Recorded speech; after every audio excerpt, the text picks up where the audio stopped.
Captain صاحب جو ہے PTI میں جا رہے ہیں؟ میں لعنت بھیجتا ہوں اس PTI پہ اور اس کے عمران خان پہ. میری ایک اپنی جماعت ہے, میں اس جماعت میں صدیوں سے ہوں, آج سے نہیں ہوں. میں PTI میں کیوں جاؤں؟ PTI کوئی جماعت ہے جس نے ملک کو یہاں تک پہنچایا ہے. مجھے یہ بتایا جائے کہ یہاں آج ARY تو نہیں ہے. اگر ARY ہے تو پھر میں بائیک آؤٹ کروں گا, کیونکہ ARY نے پچھلے دنوں میری داتا صاحب ایک 21 منٹ کا سر رائے چلتے گفتگو ہوئی اور اس کو انہوں نے کاٹ کے 6 منٹ کر کے جہاں کوئی ان کو اپنے مطلب کی چیز ملتی تھی اس کو لگا دیا, کمنٹری ساتھ کی, اور اصل جو حقائق ہیں وہ میڈیا کو بتایا ہی نہیں ہے. 21 منٹ کا انٹرویو 6 منٹ میں ARY نے کیا, اور میں یہ سمجھتا ہوں یہ بددیانتی ہے. پرانے زمانے میں یہ ہم سنتے تھے کہ سونے میں ملاوٹ ہو جاتی ہے, اور یہ وہی ملاوٹ کا کانسیپٹ جو ہے انہوں نے میڈیا میں بھی آ کے لگا لیا. اور میں ARY کا احتجاجاً بائیک آؤٹ کروں گا, اور میں یہ سمجھتا ہوں کہ ہماری مسلم لیگ نون نے جو بائیک آؤٹ کیا ہوا ہے ARY کا, وہ بالکل حق بجانب ہے کہ ایسی پھپڑپٹیاں نہیں ہونی چاہیے میڈیا میں. اب آج میں آیا تھا اپنی ایک بغاوت کیس ہے جو پچھلے 4 سال سے میں اس کو بھگت رہا ہوں. میں نے یہاں پر وکلاء نے مجھ سے پوچھا کہ جنرل باجوہ ایکسٹینشن چاہتے ہیں تو آپ کا کیا خیال ہے. ہم چائے پی رہے تھے بیٹھے, وکلاء کی میٹنگ ہو رہی تھی, تو میں نے کہا جی قانون اور آئین آپ لوگ سمجھتے ہیں, اس میں تو پروویژن ہے ہی نہیں ہے. باجوہ ایکسٹینشن کی کسی بھی ایکسٹینشن کی پروویژن نہیں ہے. اگر باجوہ کو ایکسٹینشن چاہیے ہے تو وہ پارلیمنٹ کے پاس جائے. جنرل باجوہ کو سپریم کورٹ آف پاکستان میں جانا چاہیے.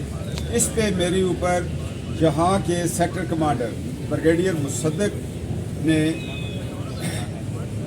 دوست کے ذریعے تمام ڈپارٹمنٹس کو بلیک میل کیا.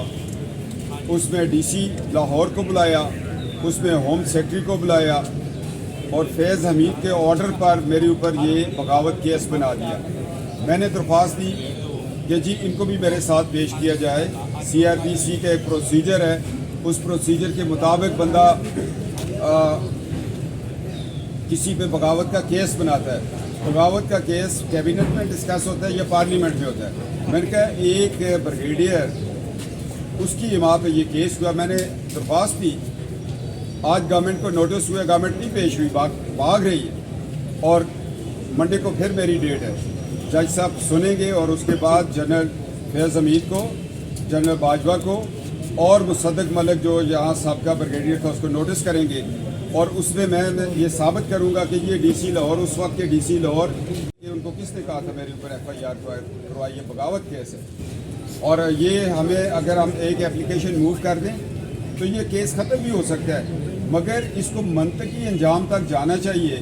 یہ ملک میں بغاوتوں کے کیس, دہشت گردیوں کے کیس, ہر ایک سیاستدان کو ایک جماعت جب وہ اپوزیشن میں ہوتی ہے اس کو گھسیٹا جاتا ہے. یہ سلسلہ بند ہوگا میرے کیس کے بعد انشاءاللہ تعالیٰ, اور یہ جو بغاوت کیس ہے اس کو پارلیمنٹ میں بھی لے کے جائیں گے. 1886 کا کیس ہے اور وہ قانون ہے, وہ آج بھی اسی طرح لاگو ہے. وہ تو جنہوں نے بنایا تھا انہوں نے تو اپنی حکومتیں قائم کرنے کے لیے کیا تھا. برے صغیر میں آزادی کے متوالوں کو جیلوں میں ڈالنے کے لیے کیا تھا. آج تو ہم پاکستانی ہیں, ہمیں کیوں یہ دہشت گردیوں میں بھی چارج کیا ہوا ہے. 3 جگہ پہ ایک ملک میں 224 سے بغاوت کے کیس گجرانوالا, پشاور اور لاہور میں بھگت رہا ہوں. اور شکر اللہ کا کہ پشاور میں جرت مند جج تھے, انہوں نے پہلے ہیرنگ پہ FIR ہی اڑا دی تھی. انہوں نے کہا یہ بنتا ہی نہیں ہے کیس.